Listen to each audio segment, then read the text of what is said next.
Class 6 lesson 3 Hindi व्याकरण। इस हिंदी व्याकरण के लेसन 3 में आप लोगों को शब्द विचार के विषय में पहले हम पढ़ा चुके हैं और आज हम उत्पत्ति के आधार पर शब्द का विवेचना कर रहे हैं कि उत्पत्ति के आधार पर शब्द को 4 वर्गों में बांटा गया है: तत्सम, तद्भव, देशज और विदेशज। इसमें तत्सम शब्द के विषय में आप लोगों को पहले हम पढ़ा चुके हैं, लेकिन पुनः पुनरावृत्ति करा देते हैं। तत्सम शब्द वह शब्द है जिसके अर्थ समान होते हैं, अर्थात संस्कृत और हिंदी में एक ही जैसा अर्थ होता है, उसे हम तत्सम शब्द कहते हैं। इस प्रकार संस्कृत भाषा के जो शब्द हिंदी भाषा में ज्यों का त्यों रहता है, अर्थात बिना किसी परिवर्तन के लिए गए हैं, उन्हें हम तत्सम शब्द कहते हैं। जैसे किरण है, वृक्ष है, अग्नि, स्वप्न इत्यादि। अब आइए आप लोग तद्भव शब्द में। तत्सम शब्द का अर्थ होता है कि जिसमें उस संस्कृत से बनने वाला शब्द, वे शब्द जो संस्कृत के शब्दों से थोड़ा रूप बदल कर बनते हैं, वे तद्भव शब्द कहते हैं। तद मन वह, भव मन होना, यानी उसी शब्द को थोड़ा सा परिवर्तन, थोड़ा बदल करके रूप होता है, उसको हम तद्भव कहते हैं। जैसे अग्नि से आग, अग्नि संस्कृत शब्द है और आग भी उसका अर्थ है, समानार्थी शब्द है। दुग्ध से दूध, सर्प से सांप इत्यादि। ये तत्सम शब्द और तद्भव शब्द शब्दों के कुछ उदाहरण जो है आप लोगों के सामने हम प्रस्तुत कर रहे हैं। पेज नंबर आप लोग 20 देख सकते हैं, देख लीजिए। जैसे सत्य है, तद्भव उसका शब्द हो जाएगा सच।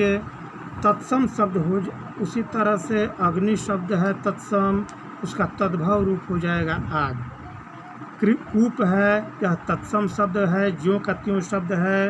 कूप दोनों में आता है, कुआं का अर्थ होता है संस्कृत में और हिंदी में, और तद्भव शब्द उसका हो जाएगा कुआं। इस तरह से आप लोग इसको अपने स्तर से देख लेंगे, पेज नंबर 20 में दिया गया है।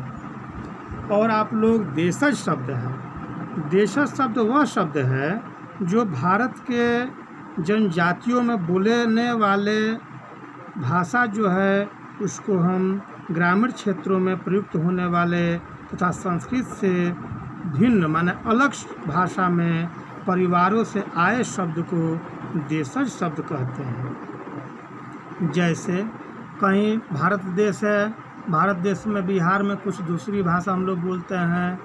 कहीं मगध देश है, वहाँ पर मगही बोला जाता है, बज्रिका भाषा बोली जाती है, कलकत्ता में बंगला बोली जाती है, कहीं मराठी, पूना में मराठी, बम्बई में मराठी बोली जाती है। इस तरह की अलग अलग भाषाएं, उन लोगों को क्षेत्रीय भाषा कहिए या अंचलीय भाषा कहिए या देशज भाषा कहिए। ये हम लोगों के देश की बहुत सारी भाषाएं हैं जो अपने अपने क्षेत्र के अनुसार लोग बोलते हैं। भोजपुरी भी है इत्यादि बहुत सारी भाषाएं हैं। इसको हम लोग अपने क्षेत्रज भाषा में या देशज भाषा में लेते हैं, इसे हम देशज भाषा कहते हैं। और विदेशी भाषा शब्द का आगत शब्द है, वह हम लोगों की भाषा नहीं है, वो विदेशों की भाषा हम लोग अनुकरण करके, या विदेशी लोग जिस समय हम लोगों के शासन काल, विदेशी के शासन काल में जिस हम लोग रहते थे, उस समय विदेशी भाषा हम लोग उससे इसको आगत भाषा करें। वो आए और यहाँ पर अपने भाषा के छाप, अमीर छाप को छोड़ गए और उस भाषा को हम लोग आम भाषा में ले लिए और उसको आज भी हम लोग बोलते हैं। जैसे हैट शब्द क्या है? अंग्रेजी शब्द है। जींस शब्द क्या है? अंग्रेजी शब्द है।